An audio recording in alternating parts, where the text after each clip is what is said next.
চোরকে ডাকাত আর বলতে বাকি আছে, জানতে বাকি আছে? হ্যাঁ, এরা গরু চোর, বালি চোর, কয়লা চোর, সব চোর। চুরি করতে করতে মরা মানুষের চোখও চুরি করে নিচ্ছে এরা। কি লেভেলের চোর! কে চোর ডাকাত আর বলতে বাকি নেই। এবার এই চোর ডাকাত গুলোকে সরাতে হবে কি হবে না? আচ্ছা, আপনারা যারা উপস্থিত আছেন, আপনাদের পেশা কি? যারা চাষবাস করে একটু হাত তুলুন তো, হাত তুলুন। যারা যারা চাষ করেন, আপনারা চাষবাস করেন, আপনাদের দুরবস্থা নিয়ে একটু আমি বক্তব্য দিতে চাই, কৃষকদের নিয়ে। বাজে কটা গো? আর 10টা মিনিট বক্তব্য দেবো। রাস্তা পথ চলতি, রাস্তায় অসুবিধা হচ্ছে গাড়ি ঘোড়ার। আমার পুলিশ ভাইদের অনেক অসুবিধা হচ্ছে ট্রাফিক কন্ট্রোল করতে। আচ্ছা, যারা কৃষক আছেন এখানে, পাথর প্রতিমা বিধানসভার কৃষকরা এখানে আছেন, আপনারা একটু আমাকে উত্তর দেন তো, আপনাদের মাসিক গড় আয় কত? বলে কাকা কৃষক তো নাকি? হ্যাঁ কাকা, আপনি কৃষক? আপনার নামটা কি কাকা? প্রদীপ বৈরাগী কাকা, আপনি কৃষক? আচ্ছা বাবু, তুমি কৃষক? আপনি কৃষক? হ্যাঁ, আপনার নাম কি? জলিল শেখ। বৈরাগী বাবু আর শেখ বাবু দুজনকে আমি পেয়েছি, দুজনই কৃষক। দুজনের মাসিক গড় আয় 8,000 টাকার নিচে, নালে মিলিয়ে নেবেন, দুজনের নয়। পশ্চিম বাংলার যত কৃষক আছে মাস গেলে 8,000 টাকার নিচে ইনকাম করে। এবার আপনাদের একটু জানিয়ে দিই, আপনি একটু হরিয়ানায় চলে যান, পাঞ্জাবে চলে যান, কেরলে চলে যান, কর্ণাটকায় চলে যান, তামিলনাড়ুতে চলে যান, মহারাষ্ট্রে চলে যান, ওখানকার কৃষকরা মাস গেলে 15,000, 20,000, 22,000 টাকা ইনকাম করে। বৈরাগী বাবুও কৃষক, মহারাষ্ট্রের কৃষকটাও কৃষক, শেখ বাবুও কৃষক, হরিয়ানার কৃষকটাও কৃষক। ওরা মাস গেলে 22,000 ইনকাম করছে, আর আপনি মাস গেলে 18,000-এর নিচে ইনকাম করছেন কেন? এই বৈষম্য কেন?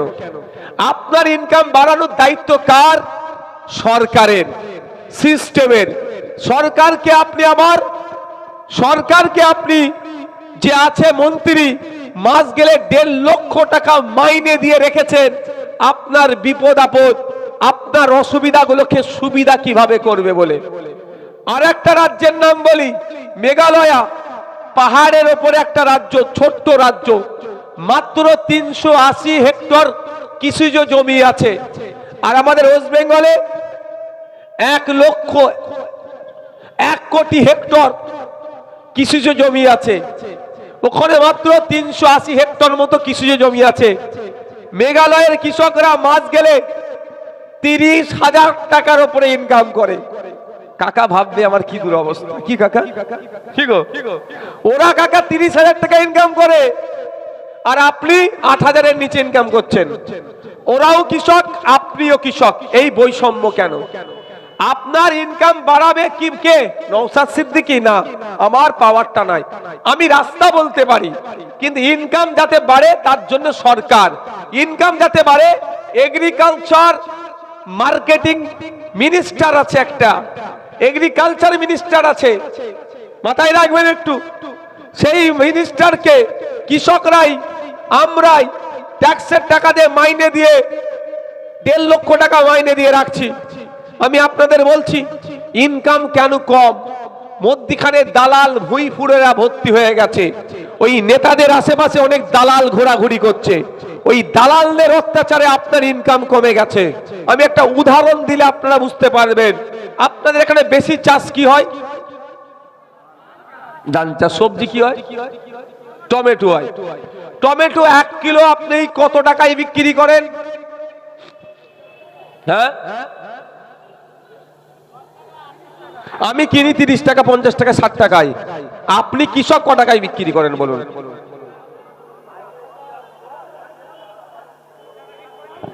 গুলিয়ে ফেলছেন। আপনি পাইকারি ক টাকায় বিক্রি করেন সেটা বলুন না। আচ্ছা আচ্ছা, আমি আরো সহজ করে বলে দেবো, একটু সহজ করে বলি। আমি ধরছি একটা ফুলকপি আপনাদের এখানে কি চাষ হয়তো? কম হয়। আমি ধরেছি, উদাহরণ দিচ্ছি ফসলের। একটা ফুলকপি তৈরি করতে খরচ লাগে 3 টাকা, 3.5 টাকা, কোনো জায়গায় 5 টাকা। আমি 3 টাকায় উদাহরণ দিচ্ছি। একটা ফুলকপি 1 কিলো তৈরি করতে খরচ লাগে কত? সরি, এক পিস ফুলকপি 3 টাকা। আপনি বিক্রি করেন কতই? 4 টাকা, 5 টাকা খুব বেশি হলে আবার কোন সময় দেখা গেছে 3 টাকায় 3টে ফুলকপি দিতে হয়েছে। এটা হয়েছে তো? নাহলে টমেটো বলে ফেলে দে, পচে যা, নাহলে তোকে হয়েছে তো। এবার আমি আপনাদের বলি, এই ইনকাম বাড়ার জন্য 2004 সালে একটা কমিটি গঠন হয়েছিল, স্বামীনাথন কমিশন। স্বামীনাথন কমিশনটা কি? কৃষকদের আর্থসামাজিকভাবে ডেভেলপ করার জন্য একটা কমিশন তৈরি হয়েছিল। 2002 থেকে 4 থেকে 6 এই 2 বছরে 5টা প্রতিবেদন জমা করেছিল। সেই 5টা প্রতিবেদনে বলা হয়েছিল, একাধিক সুপারিশ ছিল। একটা গুরুত্বপূর্ণ সুপারিশ আমি আপনাদের এখানে বলছি, উৎপাদিত ফসলের C+2 50% রেট ইন্টু 50%, অর্থাৎ প্রচলিত ভাষায় 3 গুণ দাম দিতে হবে। আজকে আপনারা উৎপাদিত ফসলের 3 গুণ দাম পান না। 3 গুণ দাম পান না বলেই মাস গেলে আপনার 8,000 টাকার নিচে ইনকাম হচ্ছে। ফুলকপি দিয়ে আমি উদাহরণ দিচ্ছি। একটা ফুলকপি যখন আমি বাজার থেকে কিনে নিয়ে এসে রান্না করার আগে পর্যন্ত আমাকে 20 টাকা 25 টাকা দিয়ে একটা ফুলকপি কিনতে হচ্ছে। ওই ফুলকপি আপনি তৈরি করতে গেলে 3 টাকা খরচ পড়ছে, আর খুব ভাগ্য ভালো থাকলে 5 টাকায় কোনো সময় বিক্রি করে দিয়েছেন, কিন্তু ম্যাক্সিমাম সময়ে 3 টাকার নিচে লসে রান করতে হয়। কিন্তু স্বামীনাথন কমিশন কি বলছে? উৎপাদিত ফসলের 3 গুণ দাম। তাহলে একটা ফুলকপি করতে 3 টাকা দাম, 3 টাকা আপনার মেহনত আর 3 টাকা আপনার লাভ। তাহলে ফুলকপিটা আপনি 9 টাকায় বিক্রি করতে পারছেন। ঠিক একই ভাবে 1 কিলো টমেটো তৈরি করতে যদি 20 টাকা খরচ পড়ে আপনার, আপনি ওটা 60 টাকা কিলোতে বিক্রি করবেন।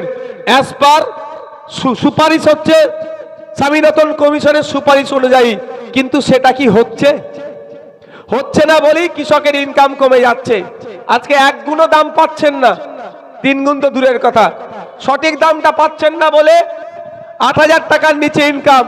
আর আপনার টমেটো 20 টাকা খরচ হলে 60 টাকায় যদি আপনি বিক্রি করেন, তাহলে আজকে আপনার 8,000 টাকা ইনকাম।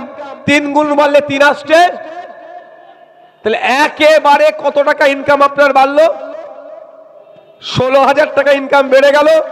মাস গেলে 8,000 এর বদলে 24,000 টাকা ইনকাম হবে। এটা আমি করে দিতে বলতে পারি, এটা আমি করতে পারি না। এটা করবে সরকার, এটা করবে কৃষি মন্ত্রী, এটা করবে এগ্রিকালচারাল মার্কেটিং মিনিস্টার, যাদেরকে আপনারা আবার 1.5 লক্ষ টাকা মাইনে দিয়ে রেখেছেন। তাহলে ভুল লোককে 1.5 লক্ষ টাকা মাইনে দিয়ে বসিয়ে রেখেছেন, এটাই আপনাদের চেঞ্জ করতে হবে। তাই আমরা বলছি, আগামী দিনে যদি আপনারা আমাদেরকে সুযোগ দেন, আমি কথা দিয়ে যাচ্ছি, পশ্চিম বাংলার কৃষকদের স্বার্থে স্বামীনাথন কমিশনের যে সুপারিশগুলো আছে সেগুলো বাস্তবায়ন করব।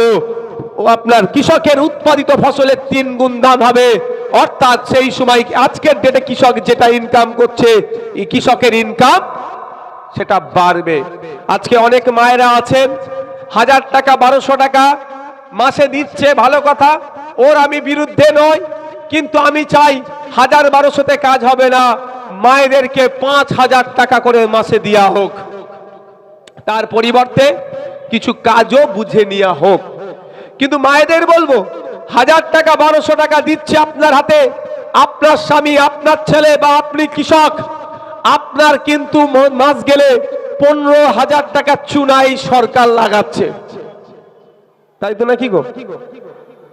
3 আসতে 24, 8 দুগুণে 16, 16-এর মধ্যে 1000 আপনার ঘরের লোক পাচ্ছে, তাহলে মধ্যেখানে 15,000 টাকা চুনা সরকার লাগিয়ে দিচ্ছে। 1000 টাকা দিয়ে 15,000 টাকা ওরা নিয়ে নিচ্ছে, ওরা মানে ওদের দালাল গুলো দিচ্ছে।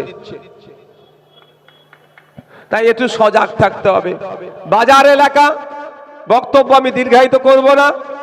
আমি একটা, এখানে মানুষজন আছেন, একটা আমি প্রস্তাব আজকে আপনাদেরকে দেব। সিস্টেমটা কেন পরিবর্তন করতে বলছি, সিস্টেমটা পরিবর্তন করে নতুন কৃষি মন্ত্রী নিয়ে আসুন, আপনাদের কথা ভাববে, কৃষকের কথা ভাববে।